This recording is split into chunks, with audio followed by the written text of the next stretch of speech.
황금거의 여러분 안녕하십니까? The 7 Habits Highly Effective People, 성공하는 사람들의 7가지 습관. 오늘은 원칙 중심의 패러다임 챕터를 리뷰하도록 하겠습니다. 우리는 지난 시간에 관점과 존재 챕터를 리뷰했습니다. 여기에서 스티븐 코비는 이런 이야기를 합니다. 우리가 어떤 사물을 또 누군가를 어떻게 바라보느냐에 따라서 우리의 존재 방식이 결정된다, 이런 이야기를 합니다. 성공하는 사람들 7가지 습관의 변화의 기본 모델은 내가 어떤 관점으로 바라보는가에 따라서 우리는 행동하게 되어 있다는 것이죠. 그 행동에 따라서 우리는 어떤 결과에 다 도달합니다. 근데 이 결과가 우리의 마음에 들지 않는다, 우리가 원하는 이런 황금알이 아니다, 그러면은 우리는 뭘 점검해 봐야 되는가? 그러면은 바로 우리의 관점을 점검해 봐야 된다는 것이죠. 이 관점이 잘못됐을 때는 행동을 양을 늘리는 것이 아니라 관점을 재조정하는 것이 지혜롭다, 이렇게 이야기를 했죠, 스티븐 코비는. 근데 원칙 중심 패러다임에서는 스티븐 코비는 다시 이렇게 이야기합니다. 그런데 이 관점을 재조정할 때 우리에게 이런 질문을 하라는 겁니다. 그 관점이 원칙에 부합한가? 라고 물어보라는 것입니다. 그 원칙이라는 것은 우리 다시 한번 이야기하지만 자연 법칙 또는 실체적 사실, 정북향, 이런 것들을 의미합니다. 오늘 이 챕터를 시작하면서 스티븐 코비는 그 유명한 일화를 이야기합니다. 등대와 함대죠. 이 책을 읽으신 황금거의 여러분은 다 알고 계시는 내용이겠지만 또는 워크숍에 참여해 보셨던 분들은 영상으로 보기도 하셨을 겁니다. 어느 날 깜깜한 밤에 1등 수병이 함장을 깨웁니다. 전방에 배가 나타났다는 겁니다. 불빛이 보이는 것이죠. 그러자 함장은 지시를 합니다. 어서 저 배에게 항로를 바꾸라고 지시하라. 바꾸라고 지시를 했는데 돌아오는 신호는 너희가 바꾸라, 이렇게 이야기하는 거예요. 함장은 화가 났습니다. 감히 우리가 함대다, 너희가 바꾸라, 그러니까 그쪽에서는 우리 등대입니다, 이렇게 이야기하는 것이죠. 여러분, 예, 등대를 비키라고 할 수는 없지 않습니까? 바로 이런 것들이 원칙이다. 우리는 원칙을 파괴할 수가 없죠. 또 원칙을 어기면은 내 자신이 파괴되고 말죠. 이 선장처럼 우리는 제한된 지각 때문에 실체를 제대로 파악하지 못하는 오류를 얼마든지 범할 수 있습니다. 그러나 우리가 그것이 오류라는 걸 파악했다면 반드시 다시 어떻게 해야 될까요? 실체적 사실, 뭐가 원칙인가를 찾아 나서야 되죠. 그런데 정말 사람들은 좀처럼 자신의 관점을 수정하려는 노력을 하지 않은 채 고집을 피우는 경우가 너무너무 많습니다. 그러다 보면 어떻게 될까요? 그렇죠.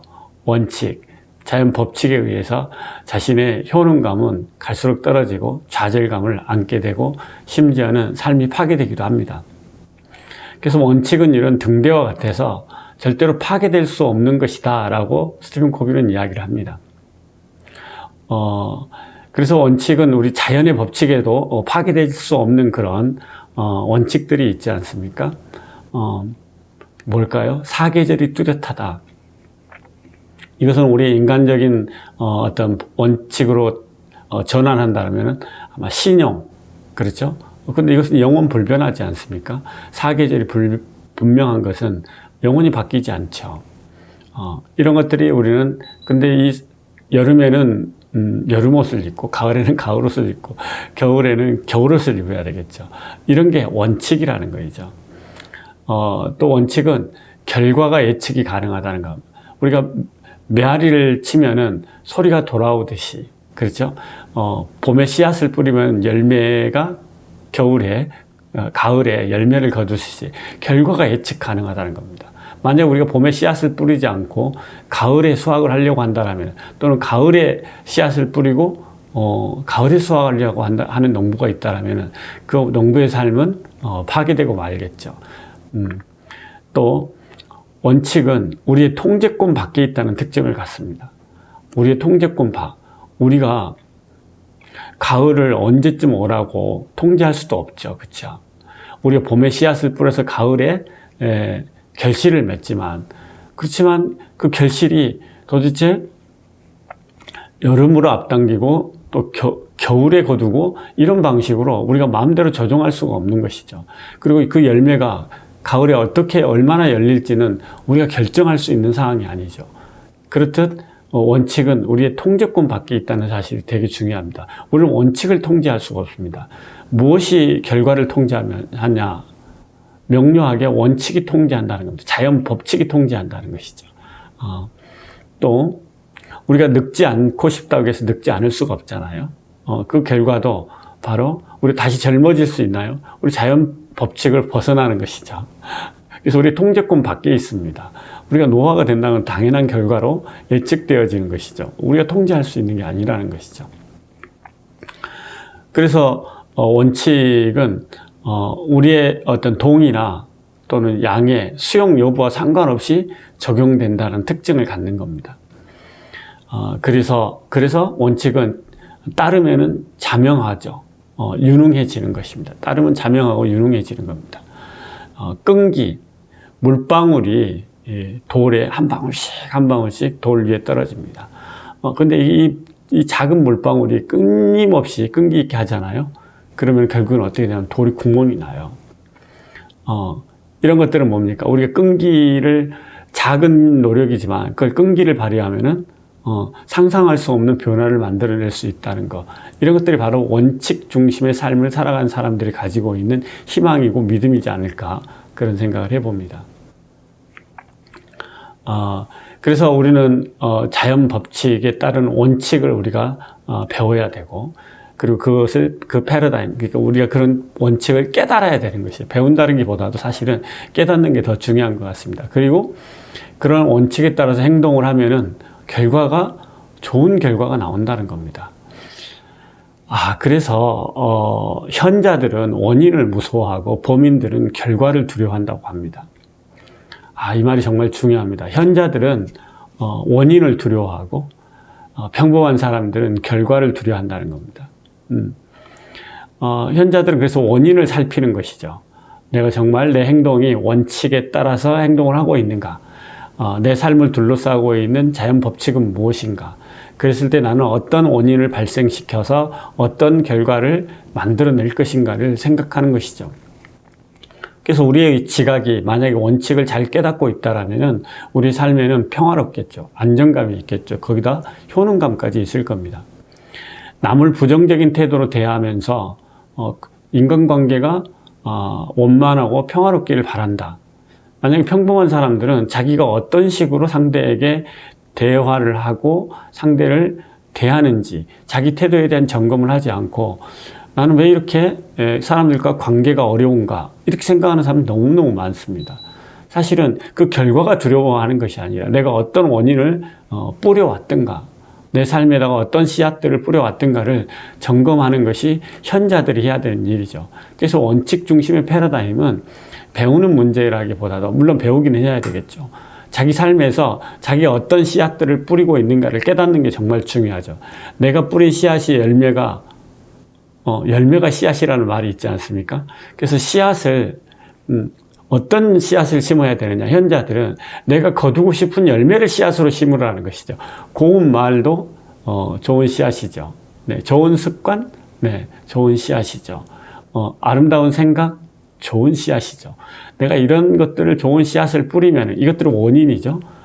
이것을 잘 뿌리면은 씨앗을 잘 심으면은 우리 삶에서 거둬들이는 열매는 원칙이 자연 법칙이 콩 심은 데 콩 나고 팥 심은 데 팥 나게 하는 식으로 우리가 심은 대로 거둔다는 사실입니다. 그래서 우리가 원칙 중심의 패러다임을 신뢰하느냐 이것을 우리 삶에서 수많은 사례를 발견하면서 이것을 우리가 신뢰했을 때 우리 삶은 얼마나 안정감이 있고 끈기와 인내를 발휘할 수 있고 성실성을 발휘할 수 있겠냐는 것이죠. 그래서 우리가 원칙을 아는 사람들이 가지고 있는 덕목 가운데 정말 중요한 덕목이 끈기, 인내, 성실, 겸손, 공정, 인간다운 어떤 풍목, 성품 이런 것들이 바로 원칙 중심의 패러다임을 깨닫고 있는 사람들이 가지고 있는 성품이라고 할 수 있겠죠. 우리 자주 기분 나쁘게 생각하면서 내 삶이 평화롭고 활기차기를 바란다라면은 그건 정말 어불성설이죠. 그 결과는 뭐겠습니까? 화병, 스트레스 뭐 이런 거 아니겠습니까? 우리가 어떤 씨앗을 심고 있는가에 따라서 우리 삶에서 거둬들인 결과가 너무나도 자명하다 이렇게 이야기할 수 있습니다. 그래서 원칙 중심의 패러다임은 우리의 방향성, 삶의 방향성을 올바르게 하라 이런 이야기입니다. 그래서 내 인생의 방향성, 내 인생의 정북향, 그죠? 가정의 정북향, 내 사업의 정북향, 우리 한국 정치의 정북향은 어디일 것인가를 우리가 깨닫는다라면은 바로 그런 사람들이 현명한 시민이고 현명하고 지혜로운 성과를 내는 개인이다 이렇게 이야기할 수 있겠죠. 우리는 원칙은 우리의 결과를 지배합니다. 원칙은 우리의 결과를 지배해요. 그러나 이 원칙을 모르고 행동하게 되면은 결과가 우리를 파괴하게 되겠죠. 스티븐 코비는 이런 이야기합니다. 가치는 우리의 행동을 선택하고 원칙은 결과를 지배한다 이런 이야기를 합니다. 우리는 우리가 원하고 가치 있다고 생각한 것들을 중심으로 행동을 선택하죠. 그렇다면은 우리가 이런 선택하는 가치가 원칙에 부합한 가치인가를 묻고 있는 것입니다. 한국인가 여러분, 원칙 중심의 패러다임을 잘 깨달으셔서 여러분 삶에서 효능감과 성과를 안정적으로 예측할 수 있는 지속 가능하게 황금알을 거두는 그런 삶을 살아갈 수 있는 지침을 우리는 오늘 리뷰할 수 있었습니다. 또 다음 주에 찾아뵙도록 하겠습니다. 김봉학이었습니다. 행운을 빕니다. 축복합니다.